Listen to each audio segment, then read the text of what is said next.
In this state of confusion, I was stuck in solitude, so the countless thoughts floods my brain and I'm stricken by the unbearing pain, so I close my eyes to shield my soul and I can't see, so I don't understand. My name is Bryce Johnson. I'm 33 years old and I grew up hard. The neighborhood, city, schools, it was kind of hectic. My mom was in and out of prison.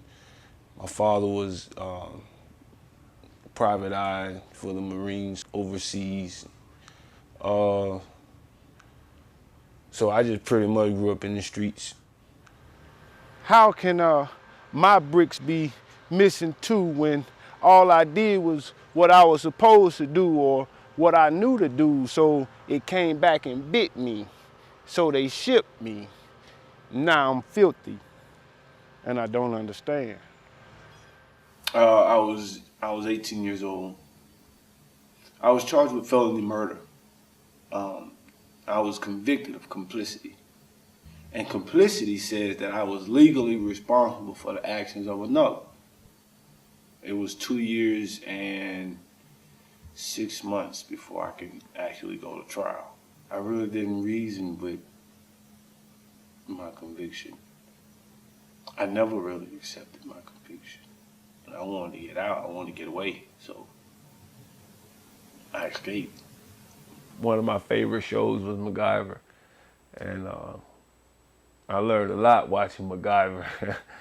In the jail, they make you shave and cut your hair. You have to stay clean shaved and cut your hair, so they supply you with clippers. Every time they'll bring the clippers in, I take the heads out of the clippers and send the clippers back. So I ended up with a lot of little plates, heads, and I melted them together in a toothbrush and made a saw. And I was able to cut through the rebar in the ceiling. So I took the saw and day by day slowly cut through the rebar and slid through the ceiling and jumped out the front of the jail. Looking at my Godfather clock, spin counterclockwise, and the word to the wise made the cuckoo bird smart enough to stay inside. Now I feel foolish because I can't multiply or divide the dividends to pay my pride that coincide with my actions. So I can't move, and now I don't understand. I was sent 50 for the felony murder and 10 for the escape for a total of 60 years. Total isolation, no human contact. 7 months I stayed back there. Isolation was very difficult at first because your mind comes at you, and all of the regrets, all of the mistakes, you think about everything that you have done over and over and over again. They replay in your mind all the time, and so eventually you start to break down. And once you start to break down, then you start to become aware of who you are.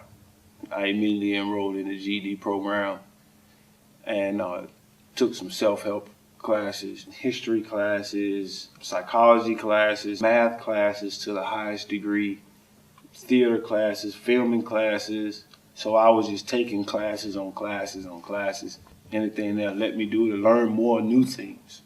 I never let the time get the best of me. Never focused on it either too much. I just always stayed busy, constantly involved in something positive, constantly wanting more for myself. Eventually, it wasn't even about the prison. It was about me. Most times, when people act out, they're really just trying to get some attention or get someone to listen to them. These emotional outbursts come from the lack of expression. Looking at my miscalculated steps, figuring that 2 and 2 equals 6, still missing 2 bricks that I need to finish the foundation that I've laid, that's fixed with the reputation that sticks like a double-edged blade that causes the blood and the spit to get stuck between my lips, and I can't speak, so I don't understand. It was our job as prisoners to film our own ministry. I had to learn how to work the cameras, run a crew, set up, break down, be a grip, be a sound man, be a tech, be a floor director. I had to learn how to run a crew in prison with prison inmates.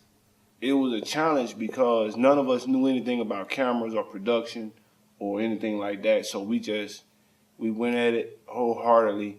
We unified, we had some harmony with each other, and we stuck with it. And we produced some pretty good stuff. We didn't really have a certain format. However, it was up to us to be creative and come up with some mind-blowing shots or something that we thought people might want to see. That is what eventually led me to end up here at this studio, because this became my first job.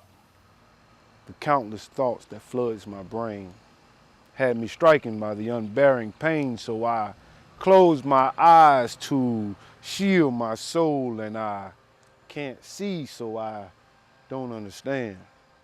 Everything we go through in life prepares us for everything we're going to go through. We only have what we learned yesterday to get us through today. And we only have what we learned today to get us through tomorrow. My life had another calling. There was something else added to it, because the whole time I was in prison, I did other things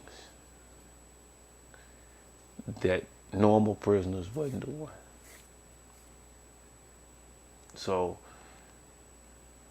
even though it was hard for me being separated from my life, it was easy because I was creating a new life. I grew up in prison. I went in prison as a child and came out as a man. Would I give my left arm for this life I live, knowing that I need my sixth finger to grab hold to my lifeline before time clutches my throat and I can no longer breathe and I can no longer live if I can no longer succeed in this state of confusion? It's a state of confusion.